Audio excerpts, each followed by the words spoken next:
عداوت مجھ سے کیوں اتنی، میں تو قرآن کا داعی ہوں، رسول اللہ کا وارث، صحابہ کا سپاہی ہوں۔ وشر الامور محدثاتها وكل محدثة بدعة وكل بدعة ضلالة الضلالة في النار۔ اعوذ باللہ من الشیطان الرجیم، بسم اللہ الرحمن الرحیم۔ یا ایہا الذین آمنوا اتقوا اللہ حق تقاتہ ولا تموتن الا وانتم مسلمون۔ یا ایہا الناس اتقوا ربکم الذی خلقکم من نفس واحدہ وخلق منها زوجها وبث منہما رجالا کثیرا ونساء واتقوا الله الذي تساءلون به والأرحام إن الله كان عليكم رقيبا۔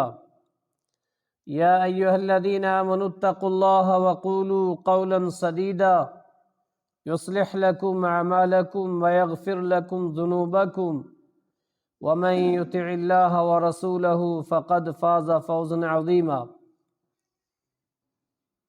وقال تعالى: اقیموا الصلاة وآتوا الزکاة وارکعوا مع الراکعین۔ وقال تعالی: یا ایہا الذین آمنوا ارکعوا واسجدوا واعبدوا ربکم وافعلوا الخیر لعلکم تفلحون۔ وقال النبی صلی اللہ علیہ وسلم: صلوا کما رأیتمونی اصلی۔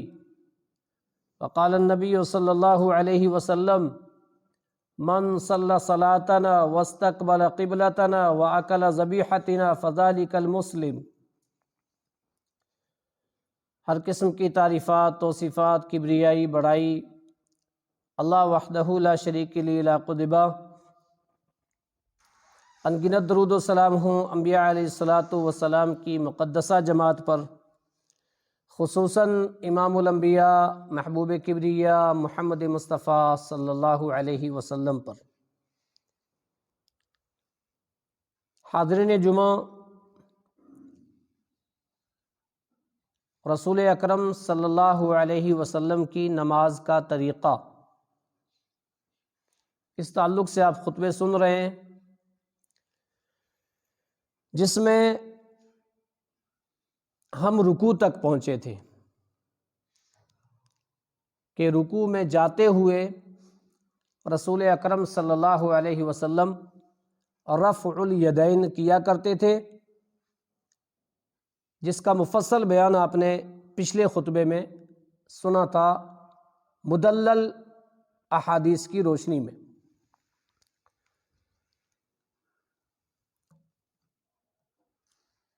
دراصل بے شمار ایسی چھوٹی چھوٹی چیزیں ہیں جو جب ہم پریکٹیکلی طور پر ایک دوسرے کے سامنے نہیں رکھتے تو نہیں پتہ چلتا، اس لیے خطبے کو بغور سننا چاہیے۔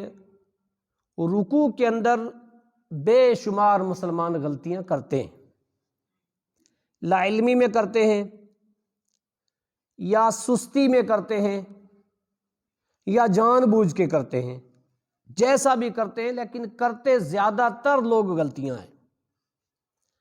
جب ہم رکوع کے تعلق سے جو آیات، جو احادیث مبارکہ ہیں،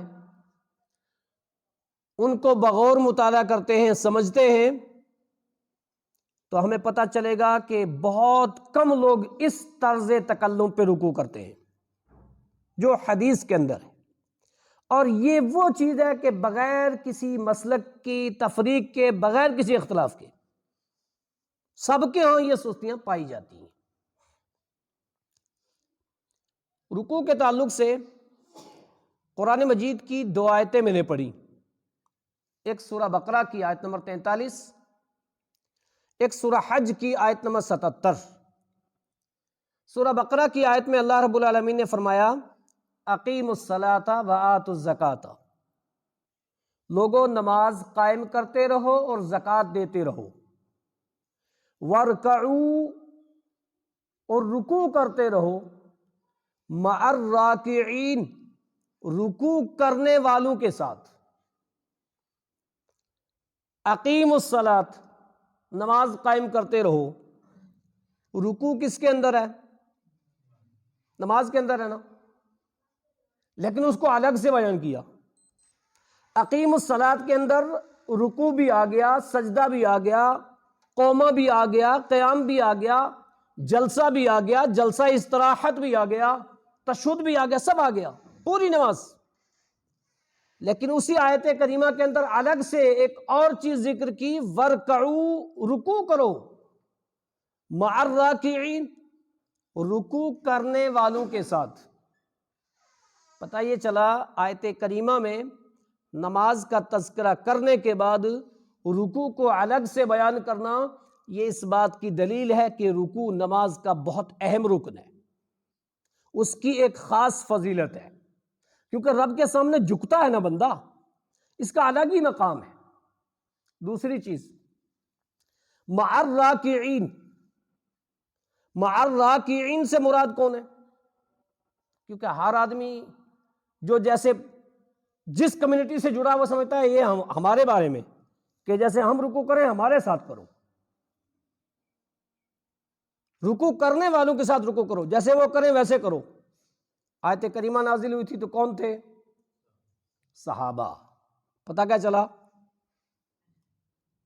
صحابہ کے طرح رکوع ہونا چاہیے، جیسے صحابہ اکرام رضوان اللہ علیہم اجمعین رکوع کیا کرتے تھے۔ تو آیت کریمہ میں رکوع کی ایک خاص فضیلت الگ سے بیان ہوئی۔ دوسری آیت جو سورہ حج کی ہے، اللہ رب العالمین نے ارشاد فرمایا، یا ایھا الذین آمنوا ارکعوا واسجدوا واعبدوا ربکم وافعلوا الخیر لعلکم تفلحون۔ 17ویں پارے کا آخری صفحہ، اس آیت میں 4 باتیں کہی گئی ہیں۔ نمبر 1، یا ایھا الذین آمنوا ارکعوا، ایمان والو رکوع کرو، واسجدوا، سجدہ کرو، واعبدوا ربکم، اپنے رب کی عبادت کرو، وافعلوا الخیر، بھلائی کے کام کرو، نیکی کے کام کرو۔ یہ 4 باتیں، لعلکم تفلحون، تاکہ تم کامیاب ہو جاؤ۔ کامیابی کے لیے رکوع، سجود، اللہ کی عبادت اور فلاح و بہبودی کے کام کا کامیاب ہو جاؤ گے۔ اس آیت کریمہ کے اندر بھی وَاعْبُدُوا کیا دیا؟ تو وَاعْبُدُوا کے اندر پوری نماز آ گئی، سجدہ بھی آ گیا، رکوع بھی آ گیا، لیکن سجدے کو الگ سے اور رکوع کو الگ سے ذکر کیا۔ یا ایھا الذین آمنوا ارکعوا واسجدوا۔ پتہ کیا چلا کہ اس کو الگ سے بیان کرنا، کسی چیز کو خاص طور سے ہائی لائٹ کرنا، خاص طور سے بیان کرنا، اس کا مطلب یہ اہم ہے، یہ خاص ہے۔ نماز ساری کی ساری خاص ہے، لیکن اس میں جس مقام کو اللہ رب العالمین نے، جس رکن کو رسول اکرم صلی اللہ علیہ وسلم نے خاص کیا ہو، بہت زیادہ اہمیت دی ہو، وہ اتنا زیادہ اہمیت کا حامل ہے۔ پتہ یہ چلا قرآن مجید کے اندر رکوع کا الگ سے تذکرہ کرنا، جبکہ اسی آیت میں عبادت کا جملہ ہے اور عبادت کے اندر رکوع شامل ہے، اس کا مطلب وہ بہت اہم چیز ہے۔ اب آئیے ہم سب سے پہلے رکوع کا طریقہ دیکھتے ہیں کہ رکوع کرنے کا طریقہ کیا ہے، پھر رکوع کی دعائیں کیا ہیں۔ تو رکوع میں جاتے ہوئے آپ نے پچھلا خطبہ سنا کہ رسول اکرم صلی اللہ علیہ وسلم رفع الیدین کرتے ہوئے رکوع میں جاتے تھے۔ رکوع کیسے کرنا چاہیے؟ رکوع کے دوران چاہے وہ مرد ہو یا عورت، اپنی پیٹھ اور سر دونوں برابر ہونا چاہیے، سر اور پیٹھ برابر ہونا چاہیے رکوع میں۔ ایسا نہ ہو سر نیچے ہو اور پیٹھ اوپر، اونٹ کے کوہان کی طرح، منع کیا گیا ہے۔ یا سر ایسے اوپر کر لیتے ہیں کچھ لوگ اور پیٹھ نیچے کر لیتے ہیں، ایسا بہت کم کرتے ہیں۔ زیادہ تر لوگ کیا کرتے ہیں؟ سر کو جھکا دیتے ہیں اور پیٹھ کو اونٹ کی کوہان کی طرح اوپر اٹھا لیتے ہیں۔ یہ طریقہ رسول اکرم صلی اللہ علیہ وسلم کے رکوع کا نہیں ہے۔ اس طرح کا رکوع درست نہیں ہے۔ کیسے کرنا ہے؟ آئیے حدیث سنیے۔ وعن عائشہ رضی اللہ عنہا قالت کان النبی صلی اللہ علیہ وسلم اذا رکع لم یشخص راسہ ولم یصوبہ وَإِذَا رَفَعَ رَاسَهُ اسْتَوَى قَائِمًا.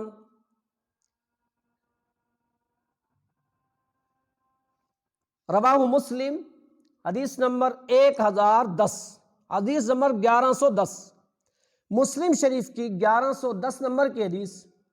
اللہ کے نبی صلی اللہ علیہ وسلم کے رکوع کا طریقہ اما عائشہ فرماتی ہیں کہ اللہ کے نبی صلی اللہ علیہ وسلم جب رکوع کیا کرتے تھے تو لم یشخص راسہ ولم یصوبہ، اپنے سر کو نہ تو اوپر کرتے نہ نیچے کرتے، ولیکن بین ذالک، درمیان میں رکھتے، یعنی سر اور پیٹھ بالکل برابر رکھتے، سر اور پیٹھ بالکل برابر رکھتے. اور جب آپ صلی اللہ علیہ وسلم اپنا سر مبارک رکوع سے اٹھاتے تو برابر سیدھے کھڑے ہو جاتے. برابر کھڑے ہونے کے بعد جو قومے کی دعا ہے وہ دعا پڑھ کر کے پھر سجدہ کرتے.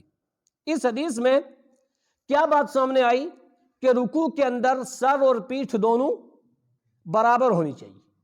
کسی کو کوئی تکلیف ہے، تکلیفی عذر ہے، یا بہت زیادہ بڑھاپا ہے، وہ ایسا نہیں کر سکتا، تو عذر الگ چیز ہے. عذر نہیں ہے پھر اگر کوئی رکوع کرے اور سر اور پیٹھ رکوع میں برابر نہ رکھے تو اس کا رکوع درست نہیں ہے. اس حدیث سے ہمیں یہ معلوم ہوا کہ رکوع کے اندر پیٹھ اور سر دونوں برابر ہونے چاہیے. دوسری بات، جب بندہ رکوع کرے تو رکوع کے وقت ہاتھ کی ہتھیلیاں برابر گھٹنے کے اوپر ہونی چاہیے، اور ہاتھ کی جو انگلیاں ہیں یہ بند نہیں ہونی چاہیے، ایسے ملی ہوئی نہیں ہونی چاہیے. کیا ہونی چاہیے؟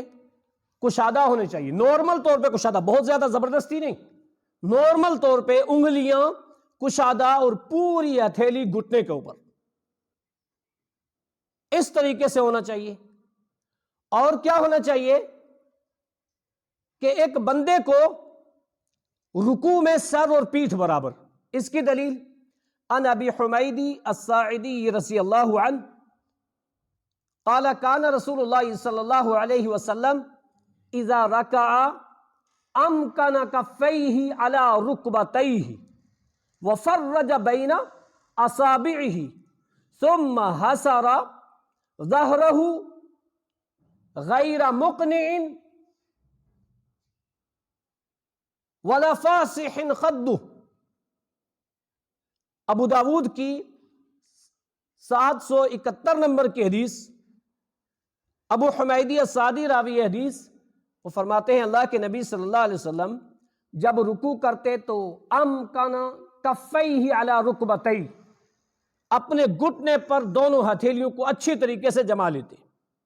وفرج بین اصابعہ، اور انگلیوں کے درمیان کشادگی رکھتے، انگلی ملی ہوئی نہیں ہونی چاہیے. اب یہ چیزیں کہاں کون آدمی غور کرتا ہے جب ہمارے گھروں میں حدیثوں کی کتابیں نہیں ہیں، جب ہم یہ باریک باریک مسئلے بیان نہیں کرتے، سنتے نہیں، تو کیسے پتا چلے گا؟ اور ابھی آپ سنیں گے کہ اسی رکوع کو درست نہ کرنے کی وجہ سے امام کائنات نے فرمایا تمہاری نماز ہی نہیں. اور یہی ساری غلطیاں ہیں، ان کی اصلاح انتہائی ضروری ہے کہ آپ صلی اللہ علیہ وسلم رکوع کرتے تو اپنی ہتھیلی کو گھٹنے کے اوپر اچھی طریقے سے رکھتے اور انگلیوں کے درمیان کشادہ رکھتے، سر کو نہ تو اوپر کرتے نہ نیچے کرتے.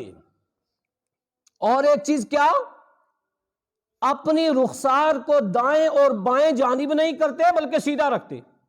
اللہ اکبر. دیکھو نا، رخسار چہرہ، رکوع میں بے شمار لوگ اپنے گردن کو ٹیڑھا ایسے کر لیتے ہیں یا ایسے کر لیتے ہیں، منع ہے بالکل. دائیں اور بائیں طرف آپ کی رخسار، آپ کا چہرہ نہیں ہونا چاہیے بلکہ سیدھا ہونا چاہیے قبلے کی طرف، سیدھا ایک دم. بولو کتنی باریک چیز. تو اس حدیث میں دو چیزیں الگ، پہلی حدیث میں سر اور پیٹھ برابر، اس حدیث میں کیا؟ اس حدیث میں کہ ہاتھ کی ہتھیلی صحیح طریقے سے گھٹنے کے اوپر ہو، انگلیوں کے درمیان کشادگی ہو، سر نہ اوپر ہو نہ نیچے ہو بلکہ پیٹھ کے برابر ہو، اور رخسار دائیں اور بائیں جانب مائل نہ ہو بلکہ قبلہ کی طرف سیدھا ہو. اس طریقے سے رکوع. کتنی باریک چیز رسول اکرم صلی اللہ علیہ وسلم نے بتائی کہ رکوع ایسا ہونا چاہیے. رکوع کے طریقے کے تعلق سے تیسری حدیث، وعن ابی حمید الساعدی رضی اللہ عنہ ان النبی صلی اللہ علیہ وسلم اذا رکع وضع یدیہ علی رکبتیہ، وضع یدیہ علی رکبتیہ. سنن ترمذی کی 260 نمبر کی حدیث. ابو حمیدی الساعدی راوی حدیث، وہ فرماتے ہیں کہ اللہ کے نبی صلی اللہ علیہ وسلم جب رکوع کرتے تو کیا کرتے؟ اپنے دونوں ہتھیلیوں کو اپنے گھٹنے پر رکھتے، کأنہ قابض علیہما، گویا کہ مضبوطی سے ان کو پکڑا ہوا ہے، گھٹنے کو مضبوطی سے پکڑا ہوا ہے. وَوَتَّرَ يَدَيْهِ، وَوَتَّرَ يَدَيْهِ، اور دونوں ہاتھوں کو تیر کے کمان کی طرح ٹائٹ رکھتے. دیکھو کتنی باریک چیز. بے شمار لوگ رکوع کریں گے نا، اس کا ہاتھ ادھر نکلا ہوا دائیں کی طرف بائیں کی طرف. حدیث کا الفاظ کیا ہے؟ وَتَّرَ، تیر کے کمان کی طرح ٹائٹ. جب ایک دم ٹائٹ رکھیں گے تو پوری کینچی کھلے گی، بالکل سیدھا ایک دم یہ، اور اوپر سے سیدھا برابر یہ. واللہ ایک بہت اچھی چیز ہے. ایک مرتبہ دارالعلوم دیوبند میں ایک پروگرام ہوا، اس میں ایک بڑے انسان نے، غیر مسلموں کے نے، اس نے ایک بات کہی، بابا رام دیو نے، کہ سب سے اچھی یوگا مسلمانوں کی نماز، سب سے اچھی یوگا مسلمانوں کی نماز. لیکن بہت بڑا جملہ بھی اس کے بعد اس نے کہا، وہ نماز جو ان کی آسمانی کتابوں میں. پتہ کیا چلا؟ اور ہے بھی، اس میں کوئی شک نہیں، جو بندہ کھل کر کے رکوع کرتا ہے، رکوع میں یوں گھٹنے نہیں نکالتا، پیٹھ کو اوپر نہیں کرتا، سر کو نیچے نہیں، بلکہ پوری کینچی کھول کر کے تیر کے کمان کی طرح ہاتھوں کو ٹائٹ رکھ کر کے گھٹنے پر رکھتا ہے، اس کے گھٹنے جلدی سے درد نہیں کریں گے. مسلسل نماز پڑھ کے دیکھ لی پابندی سے. اور ہے اس میں ظاہری فوائد بھی ہیں نماز کے اندر. اخری تو ہے ہی نجات کا ذریعہ نماز، لیکن ظاہری فائدے بھی ہیں. پوری ورزش سے ساری چیزیں موجود ہیں. کہا وَتَّرَ بَيْنَ يَدَيْهِ، کیا کرے؟ اپنی ہتھیلی گھٹنے کے اوپر جما کر کے رکھے، اور ہاتھ کو دائیں اور بائیں جانب اندر اور باہر نہ رکھے، اور کیا کرے؟ تیر کے کمان کی طرح بالکل ٹائٹ رکھے. وَفَرَّجَ عَنْ جَنْبِهِ، اور الگ ایک چیز اور کیا کہ اپنے ہاتھوں کو بغلوں سے ملائے نہ.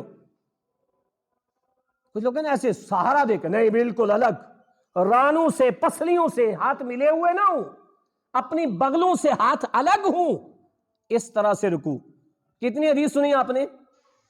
3 حدیثیں سنی، اور ان تینوں حدیثوں میں پورا رکوع کا طریقہ ہے. کسی حدیث میں ایک تھی، کسی میں 2، کسی میں 3، ملا کے سارا لب لباب کیا کہ رکوع کے اندر سر اور پیٹھ بالکل برابر ہونی چاہیے. ایک بات.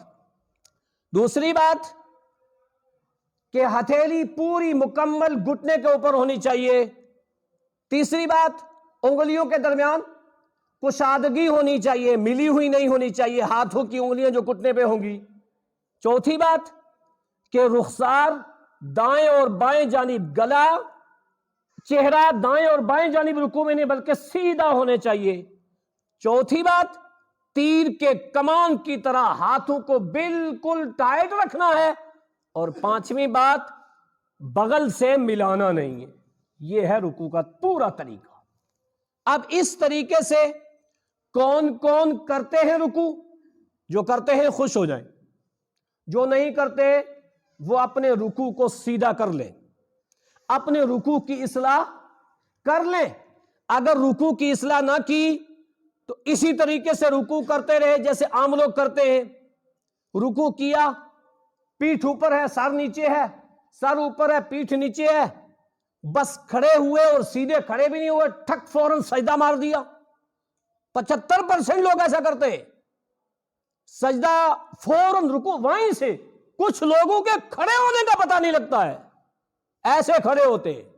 آ رہا ہے نا رمضان، کھٹ پھٹ کھٹ پھٹ چلے گی تراویح، دیکھنا پتہ ہی نہیں چلے گا رکوع کا اور سجدے کا. اور ایسے سجدے اور ایسے رکوع کے کچھ فائدے نہیں ہیں. 3 حدیثیں اور 5 نقاط اس کے اندر بیان جو آپ نے سنے.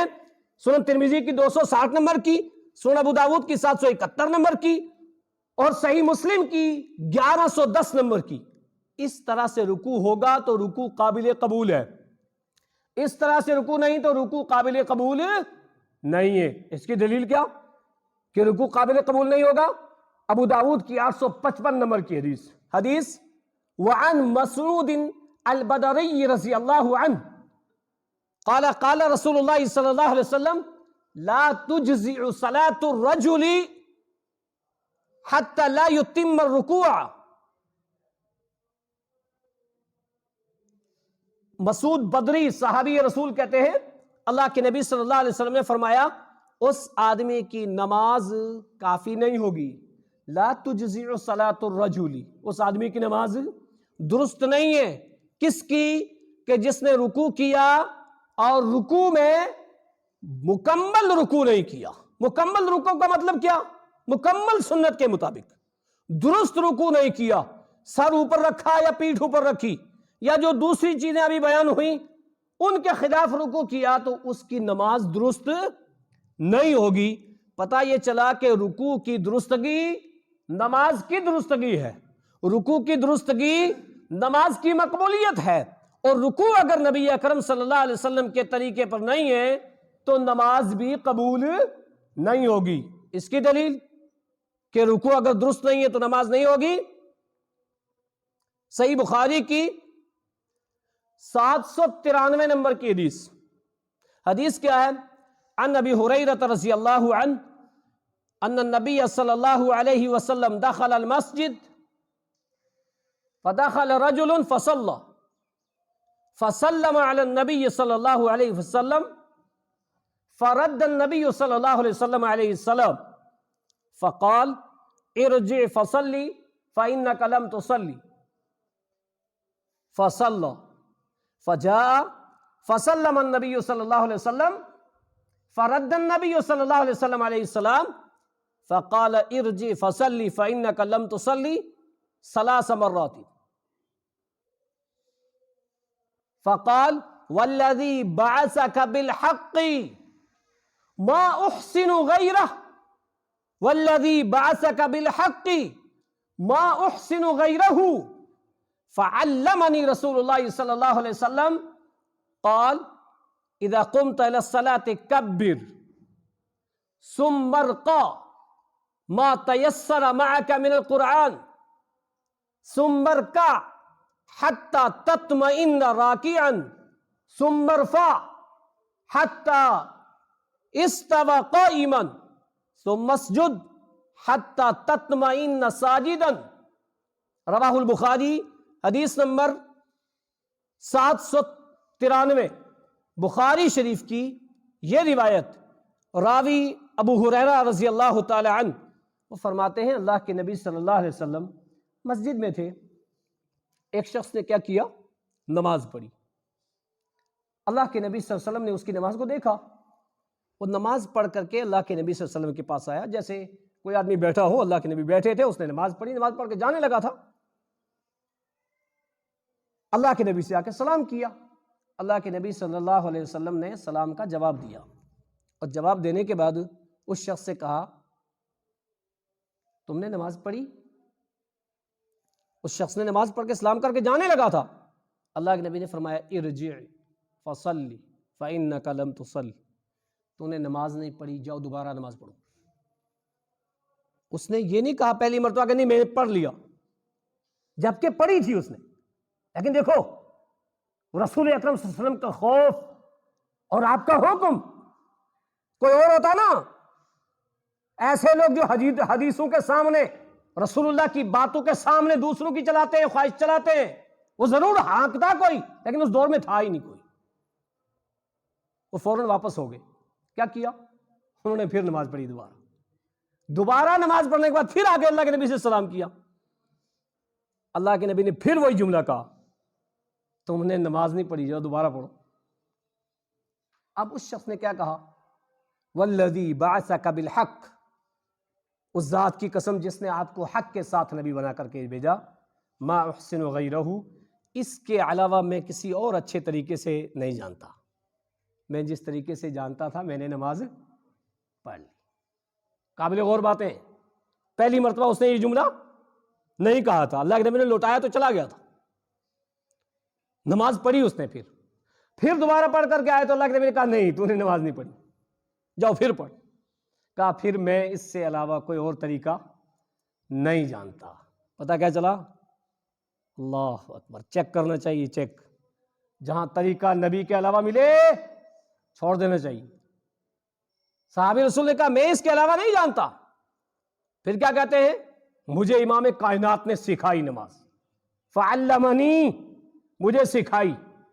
اب جو غلطیاں کر رہے تھے نا وہ غلطیاں سکھائیں۔ کچھ لوگ کہتے ہیں اچھا یہاں کہاں ہے رفع الیدین کا سکھائی تھی، تو یہاں کہاں ہے سورہ فاتحہ کا؟ ایک روایت میں سب کچھ نہیں ہوتا، جو غلطیاں کر رہے تھے وہ کہتے مجھے سکھائی۔ اور کیا کہا؟ کہا جب تو نماز میں کھڑا ہو نا تکبیر تحریمہ کہہ لے، ثم اقرا ما تیسر معک من القرآن، جو تجھے آسانی سے یاد ہو ثنا فاتحہ کے بعد قرآن پڑھ لے۔ پڑھنے کے بعد جب تو فارغ ہو تو پھر کیا کیا کر جو غلطی کرتا ہے؟ ثم ارکع، پھر تو رکوع کیا کر، اور رکوع ایسے کر حتی تطمئن راکعا، اطمینان ہو جائے تجھے۔ اطمینان کب ہوگا؟ جب سر اور پیٹھ برابر ہوگی، جب ہاتھ تیر کے کمان کی طرح ٹائٹ ہوں گے، جب انگلیاں کشادہ گھٹنے کے اوپر ہوں گی، اور پھر رکوع کی وہ جو دعائیں ہیں وہ پڑھے گا، تب جا کے اطمینان ہوگا نا۔ اب پتہ ہی نہیں چلا، ایک بار کہا سبحان ربی العظیم جی، 3 بار کہا، اتنا جلدی اٹھ گیا لوگ، ایسا کرتے نا لوگ۔ کا اطمینان سے رکوع کیا کر، اس کے بعد ثم ارفع، جب تو رکوع سے سر اٹھائے نا تو برابر کھڑا ہو جا کر، برابر کھڑا ہو جا کر۔ اللہ اکبر۔ اللہ کے نبی کا حدیث حضرت انس بن مالک کیا کہتے ہیں؟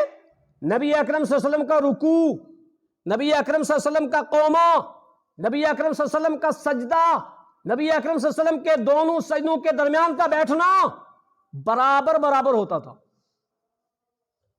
برابر برابر ہوتا تھا، ہمارا بھی ہوتا ہے۔ اللہ اکبر۔ کا اطمینان سے کھڑا ہو سیدھا، اور کھڑے ہونے کے بعد پوری دعائیں پڑھ، ثم یہوی الی الارض، پھر زمین کی طرف جھک اور سجدہ کر۔ پھر جب تو سجدہ کرے نا تو اطمینان سے سجدہ کر، جہاں تک کہ تجھے اطمینان ہو جائے۔ اب وہ سجدے کا طریقہ آپ اگلی سنیں گے انشاءاللہ۔ کہا پھر تو اٹھ اور اطمینان سے بیٹھ۔ 793 نمبر کی روایت بخاری کی۔ میرا ایک سوال ہے، کیا غلطیاں کر رہا تھا وہ؟ رکوع کی غلطی، سجدے کی غلطی، جلدی جلدی، اطمینان سے نہیں۔ رکوع نبی کے طریقے پر نہیں تھا، تو اللہ کے نبی نے کیا فرمایا؟ تو نے نماز، اور اگر ہم ویسے رکوع کر کے نماز پڑھتے رہیں گے تو ہماری ہو جائے گی؟ سوچو نا، میں نے اپنے گھر کی نہیں کہی، امام الانبیاء کی بات۔ جس مکتبہ فکر کو فالو کرتے ہو یہ حدیث موجود ہے بخاری کے اندر، اور کسی کا کوئی اختلاف نہیں اس میں، لیکن سستیاں ایسی کہ ہم نے یہ باریک چیزیں بیان کرنی بھی چھوڑ دی۔ کیوں؟ ایک مسئلہ بھی ہے نا، تھوڑا ڈر بھی لگتا ہے، لوگ اس لیے بھی نہیں بیان کرتے مسائل، کیوں؟ پھنسیں گے، اس لیے مسائل میں نہیں ہو، الجھ جائیں گے۔ مسئلہ بال سے زیادہ باریک ہے، ڈرا کے رکھا ہے عوام کو، بال سے زیادہ باریک ہے، گھسنا مت۔ جب بال سے زیادہ باریک ہے تو حل کب کرو گے؟ مرنے کے بعد سمجھیں گے نہیں، اور 70-80 سال ایسے رکوع کر کے نماز پڑھتے چلے گئے، نماز نہیں ہوئی، کیا کریں گے؟ کیا کہیں گے؟ ہمیں یاد نہیں تھا، اے بخاری کی حدیث میں نے پڑھی نہیں تھی، میں نے سنی نہیں تھی، مجھے کیا پتا، یہ تو عربی میں تھی، تو مولویوں کا کام تھا۔ کوئی عذر پیش کریں گے؟ ھذا یوم لا ینطقون ولا یؤذن لهم فیعتذرون، زبان نہیں چلے گی، اجازت نہیں ہوگی کسی کو عذر پیش کرے۔ اور اگر کسی نے یہ کہا نا میں کیا کروں، فلاں بھی ایسا کرتے تھے، ربنا آتہم ضعفین، اللہ ان کو ڈبل عذاب دے، مجھے کیوں دے رہا ہے؟ ان کی خطا ہے، انہوں نے مجھے بتایا ہی نہیں، یہ بھی ایسا کرتے تھے، ان کو ڈبل عذاب دے، مجھے نہ دے، چھوڑ دے گا اللہ۔ سورہ احزاب کی آخری آیتیں۔ ایسا نہیں ہوگا۔ واللہ غور کرنے کا مقام ہے، رسول اللہ کی بات ہے یہ، صرف کہنے سننے تک نہیں۔ نماز نہیں ہوئی، کہا دوبارہ پڑھ، پھر سکھایا اس کو کہ رکوع ایسے کیا کر۔ اس حدیث سے اور سنن ابو داؤد کی 855 نمبر کی حدیث سے پتہ کیا چلا؟ جو لوگ رکوع سنت کے مطابق نہیں کرتے ان کی نماز درست نہیں ہے۔ اس تعلق سے ایک حدیث اور بیان کرتا ہوں، مسند احمد کی 1699 نمبر کی حدیث، 1699 نمبر کی حدیث۔ حدیث کیا ہے؟ وعن زید بن وہب قال دخل حذیفۃ بن یمان المسجد فاذا رجل يصلي فلما انصرف قال له حذیفۃ کم هذه صلاتك منذ هذه صلاتك منذ هذه صلاتك۔ عربی اہل زبان سمجھنے والے اس جملے کو سمجھے، منذ هذه صلاتك قال 40 سنة قال له حذیفۃ ما صلیت منذ 40 صلاة ولو مت على غیر الفطرة فطر النبی صلی اللہ علیہ وسلم ثم علمنی۔ مسند احمد کی روایت، زید بن وہب کہتے ہیں کہ ایک مرتبہ صحابی رسول جلیل القدر صحابی حذیفہ بن یمان مسجد میں داخل ہوئے، ایک شخص نماز پڑھ رہا تھا۔ جب وہ نماز پڑھ کے جانے لگا تو حضرت حذیفہ نے فوراً پوچھ لیا، فلما انصرف، جب وہ نماز سے فارغ ہو کر کے جانے لگا تو پوچھا، اللہ کے بندے منذ هذه صلاتک، تو کب سے اس طرح سے نماز پڑھ رہا ہے؟ کب سے پڑھ رہا ہے؟ کتنے دن ہو گئے؟ کتنے سال، کتنے مہینے ہو گئے؟ کب سے اس طریقے پہ نماز پڑھ رہا ہے؟ اس نے کیا کہا؟ منذ 40 سنة، کا 40 سال سے۔ تو ڈیڑھ عمر ہو چکا تھا، وہ بوڑھا ہو چکا تھا، کیونکہ 10 12 15 سال کے بعد نا 40 سال سے نماز کا اسے بتایا، پوچھا تھا کب سے نماز پڑھ رہا ہے؟ تو کم سے کم 60 55 ایسی ایج تو ہوگی نا، کہ کب سے پڑھ رہے ہو؟ کہ 40 سال سے۔ اور یہ جملہ کہ کب سے پڑھ رہے ہو ایسے نماز، واللہ اس کو سیٹ کرو۔ کچھ لوگ کہتے ہیں نا کہاں لکھا ہے کہ رفع الیدین کے بغیر نماز نہیں ہوتی؟ یہاں لکھا ہے، یہاں لکھا ہے کہ کب سے پڑھ رہا ہے، کہ 40 سال سے۔ کہاں لکھا ہے؟ ابو داؤد کی 793 نمبر کی حدیث میں لکھا ہے۔ رکوع نہیں کر رہا تھا، کہا نبی نے تیری نماز نہیں ہوئی، صحیح نہیں کر رہا تھا نا رکوع، کہ 40 سال سے تیری نماز نہیں ہوئی۔ یہ سختیاں تو کہتے سخت مت بولو، یہ ہے ہی سخت ہے بھائیو۔ نجات کے لیے، جنت کے لیے، نبی سے سچی محبت کے لیے وہی کرنا پڑے گا جو رب نے کہا اور امام الانبیاء نے کہا۔ کہا کب سے پڑھ رہے ہو؟ کہا 40 سال سے۔ کہ 40 سال سے تیری نماز نہیں ہوئی، معلوم ہے؟ لوگ کہتے ہیں وہ یہ مت کہا کرو، یہ مت کہا کرو۔ حضرت حذیفہ نے کیسے کہا تھا 40؟ پہلے پوچھا کب سے پڑھ رہا ہے؟ کوئی اور ایسے پوچھتا، کوئی غلط چیز دیکھتا، کیا کہتا؟ او بھائی تو غلط نماز پڑھ رہا ہے، تیری نماز نہیں ہوئی۔ لیکن انداز کیا؟ کب سے پڑھ رہے ہو یہ بتاؤ پہلے۔ کہا 40 سال سے۔ کہا 40 سال سے ہوئی نہیں۔ اور پھر جملہ جو کہا نا وَلَوْ مُتَّ، اگر تو اسی نماز کے طریقے پر مر جاتا ایسے ہی پڑھتے پڑھتے تو نبی اکرم صلی اللہ علیہ وسلم پہ طریقے پہ تیری موت نہیں ہوتی، کیونکہ تیرا رکوع درست نہیں ہے۔ لا یتم الرکوع ولا السجود، یہ جملہ موجود ہے حدیث کے اندر۔ جو خامیاں ہیں وہ موجود ہیں۔ وہ شخص رکوع اور سجود مکمل نہیں کرتا تھا، طریقے پہ نہیں کرتا تھا۔ کہا 40 سال سے تیری نماز نہیں ہوئی۔ واللہ میں کہوں گا سنن مسند احمد کی 1699 نمبر کی حدیث، بخاری کی 793 نمبر کی حدیث کو سامنے رکھ کر کے آؤ اپنی نمازوں کی اصلاح کر لو، آؤ اپنی نمازوں کو مقبول بنا لو، رکوع صحیح کر کے، سجدے صحیح کر کے، دوسری سنتیں اپنا کر کے، ورنہ سنتوں کو نبی کی کو چھوڑو گے اور سوچو کہ نماز ہو جائے گی۔ نبی نے اس شخص سے کہا تھا دوبارہ پڑھ، تیری نہیں ہوئی۔ حذیفہ نے اس شخص سے کہا تھا 40 سال سے نہیں ہوئی تیری، پھر طریقہ سکھایا۔ کتنی حدیثیں سنی آپ نے؟ 6۔ پہلے رکوع کیسے کرنا اس تعلق سے، پھر رکوع اگر صحیح نہیں کیا تو نماز درست نہیں ہوگی اس تعلق سے 3 حدیثیں سنی، اس تعلق سے 1 حدیث اور، اس کے بعد رکوع کی دعائیں۔ مسند احمد کی روایت، وعن ابی قتادہ رضی اللہ عنہ قال قال رسول اللہ صلی اللہ علیہ وسلم اسوأ الناس سرقة الذي يسرق من صلاته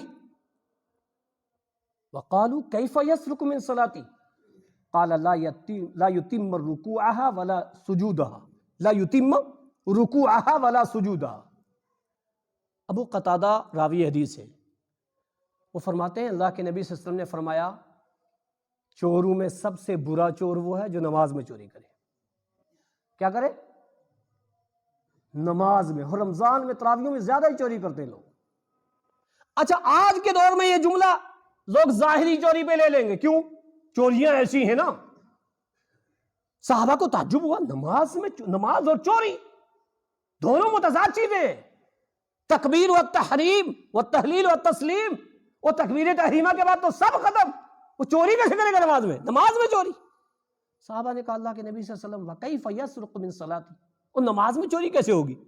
نماز میں کون چوری کرے گا؟ اللہ کے نبی صلی اللہ علیہ وسلم نے کیا فرمایا؟ رکوع اور سجدہ مکمل نہ کرنا نماز میں چوری کرنا ہے۔ آپ جس مسجد میں نماز پڑھو ذرا ان حدیثوں کو سامنے رکھ کر کے دیکھنا تو لوگوں کو، پھر آپ دیکھنا کتنے لوگ چوری کرتے ہیں۔ اور اپنے بارے میں بھی سوچنا، کہیں خود تو نہیں کر رہے ہو۔ لِمَ تَقُولُونَ مَا لَا تَفْعَلُونَ، پہلے خود پہ سیٹ کرنا اور پھر دیکھنا۔ اور جو بھی اس طریقے سے رکوع نہ کر رہا ہو، اچھے انداز سے ہمارا فرض بنتا ہے اس کو سمجھانا کہ یار اللہ کے نبی نے ایک صحابی رسول سے کہا تھا تیری نماز نہیں ہوئی، وہ رکوع ایسے کرتا تھا۔ حذیفہ بن یمان نے ایک سے کہا تھا 40 سال سے تیری نماز نہیں ہوئی، وہ رکوع ایسے کرتا تھا۔ اللہ کے نبی نے کہا تھا چوروں میں سب سے برا چور وہ ہے جو نماز میں چوری کرے، اور نماز میں چوری کیا؟ رکوع سے سر اٹھایا، کھٹ سے وہیں سجدہ میں فوراً۔ جلدی ہے، جلدی ہے، کیوں؟ کہاں جانا ہے؟ دکان کھلی ہے میری، شٹر نیچے کر کے آیا ہوں، میرا یہ ہے، میرا وہ ہے۔ ارے نماز کا وہ مقام ہے کہ طواف کعبہ کو روک دیتی ہے، تو تیرے کام کی کیا مجال جس کے لیے تو نماز کو چھوڑ دیتا ہے؟ طواف کعبہ رکتا نہیں رکتا، جیسے تکبیر ہوئی چلتے چلتے طواف میں لوگ صفحے بنانے لگتے ہیں۔ اللہ ہر ایک آدمی کو مان لے جائے، رک جاتا ہے طواف بھی۔ لیکن یہاں نماز میں بھی کہاں دھیان ہے؟ نماز کے لیے، کاروبار کے لیے نماز کو چھوڑ رہا ہے، نماز میں جلدی کر رہا ہے، رکوع جلدی کر رہا ہے، کھڑا ہو ہی نہیں رہا، کھٹ سے وہیں سے سجدے میں۔ فرمایا برا چور ہے، چوروں میں سب سے خراب چور ہے۔ واقعی خراب ہے، کیوں؟ قیمتی چیز کی چوری کر رہا ہے، بڑی خطرناک ڈکیتی ہے یہ۔ کیوں؟ اعمال میں سب سے افضل عمل کون سا ہے؟ نماز ہے نا، تو نماز کی چوری خطرناک چوری ہے نا۔ کہا یہ چوری بہت خطرناک ہے۔ لہذا ان حدیثوں میں آپ نے کیا سنا؟ رکوع کا طریقہ، اور جو لوگ رکوع صحیح نہیں کرتے اس کا انجام۔ اب دیکھیے رکوع میں ہمیں پڑھنا کیا ہے، رکوع میں پڑھنا کیا ہے؟ مسند احمد کی 1691 نمبر کی حدیث، حضرت ابو قتادہ راوی حدیث کہتے ہیں لما نزلت هذه الآیہ سبحان ربی العظیم، جب یہ آیت نازل ہوئی نا سبحان ربی العظیم فسبح باسم ربک العظیم، تو اللہ کے نبی نے کیا فرمایا؟ اجعلوها فی رکوعکم، تم لوگ اس کو اپنے رکوع میں کرو، سبحان ربی العظیم فسبح باسم ربک العظیم، سورہ واقعہ کی آیت۔ کہا جب یہ آیت نازل ہوئی نا تو اللہ کے نبی نے کیا فرمایا؟ اجعلوها فی رکوعکم، تم لوگ اس کو اپنے رکوع میں پڑھا کرو، سبحان ربی العظیم۔ حضرت حذیفہ بن یمان کہتے ہیں سمع النبی صلی اللہ علیہ وسلم یقول فی رکوعہ سبحان ربی العظیم 3 مرات، سنن ابن ماجہ 725 نمبر کی روایت۔ حضرت حذیفہ کہتے ہیں اللہ کے نبی نے فرمایا رکوع میں 3 مرتبہ سبحان ربی العظیم۔ پاک ہے، عظمت والا ہے، بڑی ذات ہے، وہ بلند ہے جس کے سامنے میں جھک گیا۔ کس میں کہہ رہا بندہ؟ رکوع میں۔ ایک دعا رکوع کی سبحان ربی العظیم۔ دوسری دعا وعن عائشہ رضی اللہ عنہا قالت کان النبی صلی اللہ علیہ وسلم فی رکوعہ سبحانک وبحمدک لا الہ الا انت سبحانک و بحمدک لا الہ الا انت، اللہ تیری تعریف و تیری تسبیح، تیرے علاوہ کوئی معبود نہیں۔ کہاں کہہ رہا بندہ؟ رکوع میں۔ نماز کی دعاؤں کا ترجمہ آنا چاہیے۔ دوسری دعا یہ، تیسری دعا، وعن عائشہ رضی اللہ عنہا قالت کان النبی صلی اللہ علیہ وسلم یکثر فی رکوعہ وسجودہ سبحانک اللہم ربنا وبحمدک اللہم اغفر لی۔ اور ایک دوسری روایت، لما نزلت سورۃ الفتح اذا جاء نصر اللہ والفتح، کہ جب یہ سورہ کریمہ نازل ہوئی، اللہ کے نبی صلی اللہ علیہ وسلم نے اپنے رکوع اور سجدے میں یہ دعا پڑھنی شروع کر دی۔ ترتیب نزول کے اعتبار سے قرآن مجید کی سب سے آخری سورت کون سی ہے؟ اذا جاء نصر اللہ والفتح۔ ترتیب نزول کے اعتبار سے، سورتوں کے اعتبار سے سب سے آخری سورہ اذا جاء نصر اللہ یہ نازل ہوئی۔ جب سے یہ نازل ہوئی، اللہ کے نبی نے اپنی نماز کے رکوع اور سجدے میں کیا پڑھنا شروع کر دیا؟ سبحانک اللہم ربنا وبحمدک اللہم اغفر لی۔ اے میرے تعریف والے رب، اے میرے تقدس اور بڑائی والے رب، تسبیح، تعریف، تقدس بیان کرنے کے بعد اللہم اغفر لی، اے اللہ مجھے معاف کر دے، اے اللہ مجھے معاف کر دے۔ اگر ہم اس جملے کو جانیں گے تو رکوع میں کس انداز سے کہیں گے؟ کس انداز سے کہیں گے؟ واللہ ترجمہ ہر دعا کا یاد ہونا چاہیے۔ تو تیسری دعا رسول اکرم صلی اللہ علیہ وسلم رکوع میں یہ پڑھا کرتے تھے۔ اسی طرح سے اما عائشہ راویہ حدیث ہیں، وہ فرماتے ہیں اللہ کے نبی صلی اللہ علیہ وسلم رکوع میں ایک دعا اور کیا کرتے تھے۔ وہ کیا؟ اللہم لک رکعت، اللہ میں تیرے سامنے جھک گیا، وبک آمنت، اللہ میں تیرے اوپر ایمان لایا ہوں، اللہ میں نے رکوع تیرے لیے کیا۔ رکوع کا معنی جھکنا، اللہ میں تیرے سامنے جھک گیا۔ وبک آمنت، اللہ میں نے کیا کیا؟ میں تیرے اوپر ایمان لایا۔ وہ لوگوں نے اس کو کہاں گڑھ لیا ہے؟ وہ روزہ جب رکھتے ہیں نا، افطار کرتے ہیں نا، اس وقت یہ جملہ نہیں ہے وبک آمنت، یہاں ہے۔ صحیح مسلم کی روایت ہے، صحیح مسلم کی 1191 اور 99 اٹھا کے دیکھنا، کہ اے اللہ میں تیرے سامنے جھک گیا۔ رکوع میں کہہ رہا بندہ وبک آمنت، میں تیرے اوپر ایمان لے آیا، وَلَكَ أَسْلَمْتُ، میں تیرا مطیع ہوں۔ اللہ اکبر، اسلمت کیا ہے؟ مطیع ہوں۔ کہہ رہا رکوع میں تیرا مطیع ہوں، رکوع کر رہا کسی اور طریقے پہ، مطیع ہے۔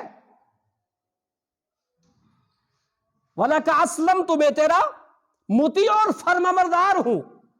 اللہ تیرے سامنے جھک گیا، تیرے اوپر ایمان لایا اور تیرے لیے مطیع اور فرمانبردار ہوں۔ خشع لک سمعی وبصری ومخی وعظمی وعصبی، بڑے پیارے جملے آپ یاد کریں گے تو کہنے میں مزہ آئے گا۔ خشع لک، میں نے تیرے لیے عاجز کر دیا، عاجز ہو گئے۔ خشع لک، جھک گئے، تیرے سامنے میں نے جھکا دیا، عاجز کر لیا۔ کس کو؟ سمعی، اپنے کانوں کو اللہ جھکا لیا ہے۔ یہ حق سنیں گے، یہ باطل نہیں سنیں گے۔ رکوع میں کہہ رہا ہے، وہ باہر نکلا تو گانا سن رہا ہے، نہ جانے کیا کیا کر رہا ہے، اور رکوع میں کیا کہہ رہا ہے؟ ہمیں تو یاد ہی نہیں نا۔ ہمیں تو اکثر اب مسلمانوں کو جمع کر کے 100 میں سے اکٹھا کھڑے کر کے پوچھو رکوع کی دعائیں، 95% بس ایک دعا، سبحان ربی العظیم۔ بہت کم لوگوں کو اس سے زیادہ دعائیں یاد ہیں۔ خشع لک سمعی، میں نے اپنے کانوں کو عاجز کر دیا تیرا، وبصری، اور اپنی آنکھوں کو، ومخی، میم خاپش مخ ہا یازر خی، ومخی، اور میں نے اپنے مغز کو، اللہ اکبر، میرا مغز بھی تیرے سامنے عاجز۔ ہمارے مغز، ہمارے دماغ سب کچھ سمجھنے میں، سب کچھ کرنے میں لگتے ہیں۔ واللہ ابھی دیکھو نا، یوکرین کی جہاں کی حالات خراب ہوئی، پتہ کیا چلا؟ کشمیر کے بچے بھی ہیں وہاں، کیا سیکھنے گئے؟ دین۔ یہ دنیا ہے، یہ دماغ رب نے دیا ہے، رب پوچھے گا ثم لتسألن یومئذ عن النعیم۔ بڑا دماغ دیا، نعمت دی ہے، قرآن نہیں سمجھ سکتا؟ سب کچھ سمجھتا ہے، قرآن نہیں، نماز پڑھ رہا ہے، کیا کہہ رہا پتہ ہی نہیں۔ اللہ تہیہ کرو، نماز کی دعاؤں کا ترجمہ یاد رکھو، پڑھا کرو۔ کہہ رہا میرے آنکھیں، میرے کان، میرا دماغ عاجز ہے، تیرے سامنے جھک گیا ہے، اور وہ عظمی، میری ہڈیاں جھک گئی ہیں۔ بڑی ٹائٹ ہڈی ہے، ریڑھ کی، سیدھا کھڑا ہے، تنے کی طرح کھڑا ہے، لیکن امام نے کہا اللہ اکبر، رکوع میں تو کوئی بادشاہ بھی کھڑا ہو جائے پیچھے، میں نہیں کھڑا ہوتا، تو کون ہوتا جھکانے والا؟ ہوگا نہیں۔ یہ ہے عاجزی، یہ ہے رب کے سامنے جھکنا۔ او میرے رب، میری ہڈیاں بھی جھک گئی تیرے سامنے۔ اس دعا کو تو ضرور یاد کرنا، جس کے پاس نہ ہو کتاب مجھ سے لے جاؤ۔ عظمی، میری ہڈیاں بھی جھک گئی، وعصبی، میری پیٹھ بھی تیرے سامنے عاجز آ گئی ہے، جھک گئی ہے۔ یہ دعائیں نبی پاک صلی اللہ علیہ وسلم رکوع میں پڑھتے تھے۔ اللہ اکبر۔ اور اما عائشہ فرماتی ہیں ایک مرتبہ رات میں اٹھی اور میرے بستر پر تہجد پڑھ رہے امام الانبیاء، اور جو میں نے کان لگا کے سنا تو آپ رکوع میں اور سجدے میں یہ دعائیں کہتے تھے، او میرے رب، میری ہڈی بھی تیرے سامنے جھک گئی، میری پیٹھ بھی جھک گئی، میری آنکھیں بھی عاجز، میرے کان بھی عاجز، اغفر لی، تو مجھے معاف کر دے۔ کون کہہ رہا ہے؟ امام الانبیاء۔ یہ طریقہ ہے کس کا؟ رکوع کا، اور یہ ہے رکوع کی دعائیں۔ کم سے کم ہمیں کچھ اور دعائیں تو یاد ہونی چاہیے۔ اسی طرح سے ایک اور دعا اللہ کے نبی کثرت سے پڑھتے تھے، سبوح قدوس رب الملائکۃ والروح۔ یہ 4-5 دعائیں اللہ کے نبی صلی اللہ علیہ وسلم کثرت سے پڑھتے تھے۔ واللہ یاد کرو گے تو میں سمجھتا ہوں 10 منٹ میں یاد ہو جائیں گے۔ ماحول بناؤ گے یاد کرنے کا، اس خطبے میں جو سنا، اچھا یہ چیزیں مجھے یاد کرنی ہے، تو کتاب لے کے جاؤ نا یار، یاد کرو نا، جس کے پاس نہیں تو لے جاؤ نا۔ اخبار کے لیے پیسہ ہے، اچھے پکوان کے لیے پیسے ہے، اچھے پہنانے کے لیے پیسہ ہے، ہنسنے اور ہنسانے کے لیے، نہ جانے اور کیا کیا کرنے کے لیے۔ امام الانبیاء نے فرمایا میرے صحابہ، لو تعلمون ما اعلم لضحکتم قلیلا ولبکیتم کثیرا۔ ہنستے ہو تم، اگر تمہیں پتا چل جائے نا جو میں جانتا ہوں تو تم ہنسو گے کم اور رو گے زیادہ۔ اپنا دین سیکھنے کے لیے سب کچھ کرو، واللہ اس کو اول نمبر پہ رکھو۔ اور نبی کی نماز کا طریقہ ہر مسلمان کے لیے انتہائی ضروری ہے۔ آج آپ نے رکوع کے تعلق سے، رکوع کا طریقہ، رکوع سنت کے مطابق نہ کرنے والوں کا انجام، اور رکوع کے اندر پڑھی جانے والی دعائے معصورہ، اس تعلق سے سنو۔ انشاءاللہ اگلا خطبہ اس کے بعد قوما، رکوع سے اٹھنے کا طریقہ اور اس کی دعائیں، اور اس کے بعد جو طریقہ دوسرے اس کے بعد کے ارکان ہیں۔ اللہ تعالیٰ مجھے اور آپ سب کو حق سننے، حق سمجھنے اور حق پر چلنے کی توفیق عطا فرمائے۔ ایک دعا کیا کرو، اللہم ارنا الحق حقا، اللہم ارنا الحق حقا، اللہ مجھے حق کو حق دکھا، اللہ مجھے حق دکھا، وارزقنا اتباعہ، اور اس حق کو دیکھنے، اس کو سننے، اس کو سمجھنے کے بعد اس پر عمل کی توفیق عطا فرما۔ دوسری دعا اللہ کے نبی کیا کہتے تھے؟ وَأَرِنَا الْبَاطِلَ بَاطِلًا وَارْزُقْنَا اجْتِنَابَهُ، مجھے باطل کو باطل دیکھنے کی توفیق عطا فرما۔ کچھ لوگ ہوتے ہیں باطل کو حق دیکھتے ہیں، باطل کو حق سمجھتے ہیں۔ أَرِنَا الْبَاطِلَ بَاطِلًا، باطل کو باطل دیکھو، اس کو باطل سمجھو اور اس سے اجتناب کرو۔ یہ دعا سکھائی ہے، دعا کرنی چاہیے، اور اس حق کے متلاشی ہر مسلمان کو ہونا چاہیے، کیونکہ راہ نجات اسی میں ہے۔ نجات موقوف ہے صرف رسول اکرم صلی اللہ علیہ وسلم کی اتباع میں۔ اللہ تعالیٰ ہر مسلمانوں کو صحیح اتباع کرنے کی توفیق عطا فرمائے۔